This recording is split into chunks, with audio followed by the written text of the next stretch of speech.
시청자 여러분 안녕하십니까. 경자년 새해가 밝았습니다.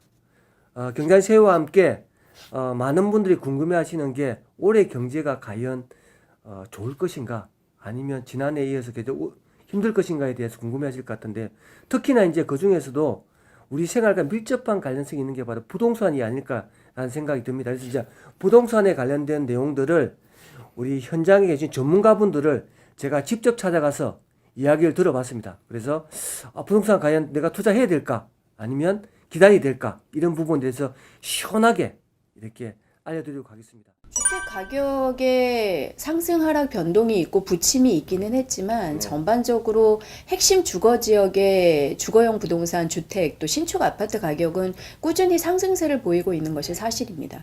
그래서 부동산 투자나 혹은 내 집 마련이 필요한 실수요자의 경우에는 자금 여력이 되고 본인의 계획에 맞춰서 주택 투자가 가능하다면 무작정 주택 구입이나 투자를 미룰 필요는 없다고 보여집니다. 지금 결국은 이 유동성이 어디로 갈 수밖에 없느냐라고 볼 때 부동산 내에서 움직인다면 9억 이하 상대적으로 규제가 덜한 곳, 그다음에 조정 대상 외 지역 경기도 중에서도 뭐 예를 들면 수원, 용인, 의정부, 고양 여러 채를 가졌을 때 양도세 중과라든지 또는 종부세에 대한 부담이 덜한 곳으로 전세를 끼고 산다든지 하는 투자가 관심을 끌 걸로 예상되기 때문에 특히 주택이 없는 전세입자나 월세 세입자들의 경우에는 계속해서 집값이 오르고 있고 진입장벽이 높아지고 있는 상황이다 보니까 본인의 자금 여력 하에서 내 집 마련이 가능하다면 한 주택 마련 정도는 좀 필요하다라고 보여지고, 시장은 여전히 팽창할 가능성이 있지만 과거 판도와는 달리 오히려 9억 이하 시장에서 상승폭이 커질 수 있고, 결국 이 전반적인 시장을 얼마나 더 올리고 얼만큼 더 끌어올리느냐의 문제는 은행에서 지금 대출이 많이 규제가 되어 있기 때문에 대출 대신 레버리지가 될 수 있는 전세값의 향방이 굉장히 중요한 타이밍이 돼서 올해 주택시장의 화두가 될 것으로 예상이 됩니다. 아무래도 분양가 상한제 주택이 4월 이후부터는 본격적으로 출시될 가능성이 있기 때문에 장기간 무주택 세대주로서 가점 경쟁력이 높은 경우에는 상한제 주택을 중심으로 새아파트 청약을 통한 내 집 마련에 나서는 것이 좋을 것 같고, 대출이 아무래도 쉽지 않다 보니 일반 개인 자금이 좀 부족한 투자자의 경우에는 너무 비싼 지역의 주택보다는 본인의 자금 계획에 맞춰서 기본적으로 역세권 교통 환경이 편한 지역에 너무 낡지 않은 아파트 중심으로 내 집 마련을 고려해 보는 것이 적합할 것으로 보여집니다. 좀 전에 우리 부동산 전문가들의 의견을 들어보셨습니다. 공통적인 의견은 지난해 하반기에 있었던 강력한 부동산 규제로 인해서 상반기에는 다소 약세장이 이루어질 수도 있다, 이렇게 보고 있는 것 같습니다. 그렇지만 실수요자 입장에서 본다면은 장기적 관점에서 보면 특히 이제 뭐 대출 없이 이렇게 부동산을 구입을 한다는 측면에서 보면 지금도 결코 늦진 않았다라는 게 대체적인. 이어서 우리 경제 전문가이신 우리 KB증권의 장재철 박사님을 모시고 2020년 새해가 밝았는데 과연 경제 전망 좋을 것인가 나쁠 것인가, 이에 대해서 한번 이야기를 들어보도록 하겠습니다. 특히 이제 올해 저희가 첫 방송이거든요. 첫 방송인데 이 첫 번째 방송의 첫 손님으로서 나와주신 우리 장재철 박사님께 감사의 말씀드립니다. 안녕하십니까 박사님? 예, 안녕하십니까? 예. 일단 저희 방송의 첫 번째 출연자로 해주셔서 너무 감사드립니다. 네. 예. 우선은 지난해에 사실은 그 세계 경제와 한국 경제가 사실은 전망에 대해서 사실 여러 가지 의견들이 많았거든요. 특히나 이제 2019년 같은 경우는 지난해에 이제 미중 무역 분쟁이라든가 보호 무역주의 확산이라든가 이런 여러 가지 이야기들 때문에 뭐 또 올해도 경제가 좀 성장세가 좀 둔화될 것이다. 라는 첫 번째 전망이 있고, 두 번째는 지난해 12월 이제 중순경이었죠. 그때 이제 미국과 중국이 1차 극적으로 이제 아직 합의서는 작성은 안 했지만 극적으로 무역 합의서를 하기로 했기 때문에 그에 대해서 이번에는 올해는 그걸로 인해서 좀 경제가 좀 반등을 하지 않을까라는 의견들이 많거든요. 한국은 사실 우리가 이제 뭐 스몰 오픈 이코노미다, 즉 소규모 개방 경제라는 얘기를 많이 하잖아요. 근데 GDP 규모로 보면 작지는 않습니다. 소규모라고 얘기하는 거는 그만큼 이제 대외 환경에 영향을 많이 받는다는 이야기인데, 글로벌 경제가 당초 예상했던 것보다 좀 긍정적인 요인이 있고, 미국과 중국 경제의 그 둔화가 생각했던 것보다 크지 않다고 하면 우리 경제에는 대외 여건이 좀 호전되면서 좀 긍정적으로 변할 수도 있고요. 그리고 두 번째로는 이제 정부가 대규모 재정 지출을 이제 계획을 하고 있죠. 그래서 재정 지출 규모가 전년 대비 한 9% 늘어나면서 나름 재정 쪽에서의 성장 기여도가 좀 높아질 수는 있습니다. 그렇지만 기본적으로 우리 성장률이, 경제 성장률이 2%대 초중반이라는 것을 고려를 하면, 또 특히 잠재 성장률이 2%대 중반으로 추정이 되는데, 그걸 하회한다고 보면 뭐 좀 경제를 보는 뭐 전문가적 입장에서 본다고 하면 보다 좀 과감하고 적극적인 그런 내수 부양 조치도 필요하다. 재정 이외에 그런 그렇죠. 것들이 좀 있으면 좋지 않겠나, 이런 생각을 해봅니다. 특히 우리나라 같은 경우도 이번에 이제 금리를 지난해도 두 차례 정도 내리지 않습니까? 올해도 한 2차례 정도 내릴 수 있다는 전망도 나오고 있거든요. 네. 그런 부분을 봤을 때 우리나라 같은 아까 말씀하셨던 재정 정책은 정부 입장에서 굉장히 적극적으로 진행을 하는 것 같고요.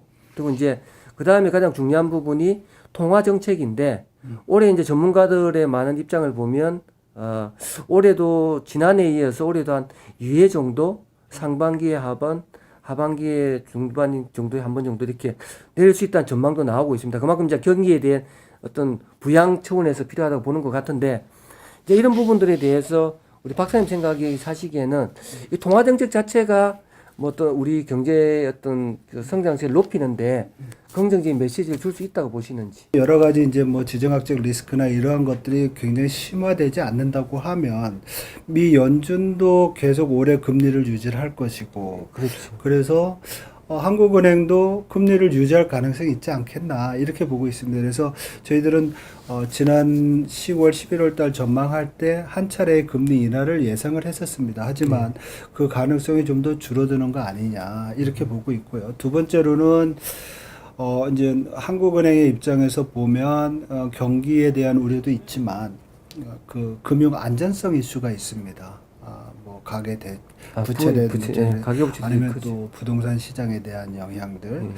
그래서 이러한 것들도 또 고려해야 되기 때문에 상당히 이제 통화정책 면에서는 아주 복잡한 그 산수를 해야 되지 않나, 이런 생각을 합니다. 그래서 좀 두고 봐야 될 것 같아요. 어쨌든 뭐 박사님께서 좋은 지적해 주셨는데 사실은 한국은행 입장에서 보면 통화 정책을 운영하는데 금리를 내릴 것인가 아니면 동결할 것인가, 이 부분인데, 특히나 이제 가계부채 문제가 지금 한 2,000조가 넘어버렸거든요. 이미 그런 상태가 하다 보니, 그리고 또한 부동산 관련돼서도 지금 뭐 지난해 급등세로 인해서 부동산 안정화가 필요한 상태에서 시중에 어떤 그 부동자금들이 금리가 뭐 거의 0%대 금리다 보니 그런 쪽으로 많이 흘러들어가는 것 때문에 금리 인하에 대한 부분들도 상당히 어려움도 있는 것 같아요. 복잡한 3법이 필요하다는 얘기는 또 뭐 금융 안전성 이슈도 있을 것이고, 두 번째로는 뭐 이제 경기에 대한 우려도 있을 것이고, 경제에 대한 불확실성 우려도 있지만 또 물가도 문제입니다. 그래서 지금 뭐 소비자 물가 상승률이 작년에 0.4%. 그렇죠. 상당히 낮죠. 그래도 또 올해 또 물가 상승률이 한국은행이 목표로 하고 있는 2%를 하회할 가능성이 크기 때문에 여러 가지를 보면서 이제 금리를 결정해야 되는 그런 상황이 아닌가, 이렇게 봅니다. 2020년 대외 환경이 좀 긍정적인 요인이 발생했기 때문에 한국 경제에도 좀 도움이 되는 그런 상황이 이전 전망보다는 좀 많아졌다고 볼 수 있습니다. 특히 그동안 이제 부진했던 수출과 투자 부분에서 저희들이 좀 긍정적인 변화를 기대할 수 있고요. 수출 같은 경우에는 저희들이 이제 반도체 경기가 상당히 그동안 이제 나빴었죠. 가격이 하락하면서. 근데 그렇죠. D램과 낸드 쪽에서의 가격이 이제 내년 2분기부터 좀 본격적으로 회복이 되면서 우리 수출의 그 좀 회복을 이끌 것 같고요. 뿐만 아니라 미중 무역 분쟁이 좀 완화된다고 하면 중국이나 신흥시장국 쪽으로의 기계류나 아니면 자본주의 수출도 경기 회복을 기대하면서 좀 늘어날 수 있는 부분이 있습니다. 그래서 지금 미중 무역 협상에 대한 기대 때문에 이제 이런 기대 이런 말씀을 드리지만 이것이 현실화된다고 하면 적어도 2분기 이후부터는 저희들이 그런 회복세를 좀 느낄 수 있는 그런 상황이 되지 않을까 해서 이전에 전망했던 부분보다는 좀 긍정적이다는 이제 말씀을 드리고요. 그렇지만 이 긍정적이라는 표현이 우리가 이제 전제로 깔고 있는 그 자체가 세계 경제뿐만 아니라 뭐 전반적인 대외 환경이 2017년, 18년을 이제 피크 고점으로 하고 좀 이렇게 둔화되는 상황입니다. 그래서 이 둔화되는 가운데서 저희들이 이제 긍정적인 면을 본다는 점을 다시 한번 좀 강조드리고요. 또한 물가는 작년에 좀 물가 상승률이 낮았습니다. 여러분들이 생각하는 그 생활 물가라든지 장바구니 물가는 좀 체감하는 것과는 다를 수는 있죠. 그렇지만 정부 정책에 의해서 뭐 공공요금이라든지 아니면 여러 가지 그 소위 관리 물가라는 게 있습니다. 이런 것들이 낮아지면서 물가 수준을 좀 많이 낮췄는데요. 내년에는 물가 수준이 올해에는 작년보다 좀 높아지면서 좀 물가의 어떤 그 상승폭을 키울 수 있는 그런 상황도 될 수 있습니다. 그래서 이러한 부분이 다 이제 어우러진다고 하면 물가도 조금 좀 저물가에서 조금 올라가고 성장세도 좀 회복이 된다고 하면 아마도 체감 경기는 저희들 전망대로 한다고 하면 하반기가 좀 나아진다고 하면 체감 경기는 하반기로 갈수록 좀 좋아지지 않을까 이렇게 조심스럽게 지금 전망을 하고 있습니다. 하지만 지금 뭐 글로벌 경제는 여러 가지 불확실한 요인들이 있죠. 그 미중 무역 분쟁뿐만 아니라